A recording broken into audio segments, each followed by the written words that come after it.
রেলযাত্রার দীর্ঘ ক্লান্তি এবার শেষ হতে চলেছে ঢাকা চট্টগ্রাম রুটে। কর্ডলাইন মেগা প্রকল্পের সুবাদে ট্রেনের গতিতে আসবে নতুনত্ব, যা ঘন্টায় সর্বোচ্চ 160 কিলোমিটার। ৬২,০০০ কোটি টাকার এই সরাসরি লাইন প্রকল্পে দূরত্ব কমবে ৮০ কিলোমিটার। আদিন সজীবের রিপোর্ট, ক্যামেরা ছিলেন রিপু আহমদ ও মেহেদি মিরাজ। আমাদের উঠে দাঁড়াতে হবে, স্পিড সকল অন্যায়ের বিরুদ্ধে রুখে দাঁড়ানোর এনার্জি পার্টনার। ঢাকা থেকে চট্টগ্রাম ৩২০ কিলোমিটারের রেলপথ। টঙ্গী, ভৈরব, আখাউড়া হয়ে ঘুরে যেতে সময় লাগে ৬ থেকে ৭ ঘন্টা। কিন্তু যাত্রাপথের এই দীর্ঘ ক্লান্তির অবসান হবে কর্ডলাইন প্রকল্পে। ঢাকা থেকে কুমিল্লা হয়ে সরাসরি নতুন রেল লাইনে দূরত্ব কমবে ৮০ কিলোমিটার।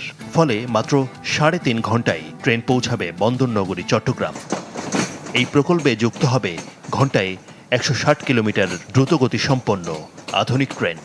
কনসালটেন্ট নিয়োগ করে ফিজিবিলিটি স্টাডি অলরেডি সমাপ্তির পথে এবং ডিটেল ডিজাইনের কাজও শুরু হয়েছে।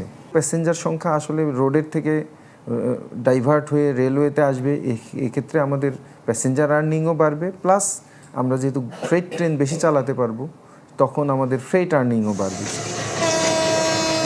রেলওয়ের তথ্য বলছে, দেশের প্রধান অর্থনৈতিক করিডোরের গতিশীলতা বাড়াতে এই মেগা প্রকল্পে বিনিয়োগ ধরা হয়েছে প্রায় ৬২,৭৪৯ কোটি টাকা, যার প্রায় ২০,০০০ কোটি টাকা খরচ হবে ভূমি অধিগ্রহণ এবং বাকিটা নির্মাণে। ল্যান্ড অ্যাকুইজিশন আমাদের ২ থেকে ৩ বছরের সময় লাগবে। এটার শেষের দিকে যখন আসবে বা 50% এগিয়ে যাবে তখন আমরা ইনফ্রাস্ট্রাকচার প্রজেক্টটা নেব এবং আমার ধারণা ২০২৮-এর শেষের দিকে বা ২৯ সালের শুরুর দিকে বাস্তবায়নের দিকে যাওয়ার একটা সম্ভাবনা আছে। যোগাযোগ বিশেষজ্ঞরা বলছেন, গতি বাড়ানো এবং জ্বালানি খরচ কমাতে কর্ডলাইনের বিকল্প নেই। তবে গত এক দশকে জমির অতিরিক্ত দাম ও ভায়াডাক্ট নির্মাণে ব্যয় বেড়ে যাওয়া এই প্রকল্পের বড় চ্যালেঞ্জ। এটা একটা বিশাল, আমি মনে করি এটা অর্থনৈতিক এবং বাণিজ্যিক উপযোগিতা আছে। এটা আরও ২ যুগ আগেই করার কথা ছিল।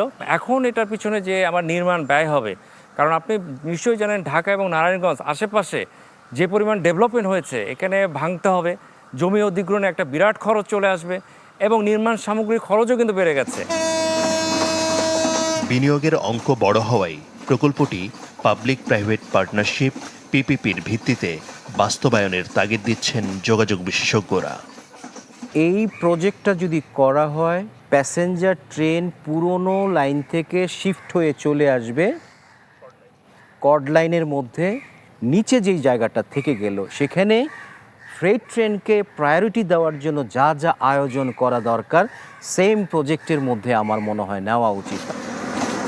রেলওয়ে কর্তৃপক্ষ জানিয়েছে, কর্ডলাইন প্রকল্পের কাজ শুরু হতে পারে আগামী বছরের জুনে। রেলওয়ের তথ্য বলছে, ৬২,০০০ কোটি টাকার এই মেগা প্রকল্প শেষ হতে সময় লাগতে পারে অন্তত ৪ বছর। দেশের প্রধান এই অর্থনৈতিক করিডোরের স্বপ্ন পূরণ করতে হলে সময়মতো বিদেশি অর্থায়ন এবং ভূমি অধিগ্রহণের মতো বড় চ্যালেঞ্জ পাড়ি দিতে হবে রেলওয়ে কর্তৃপক্ষকে। আদিন সজীব, চ্যানেল 24, কমলাপুর, ঢাকা।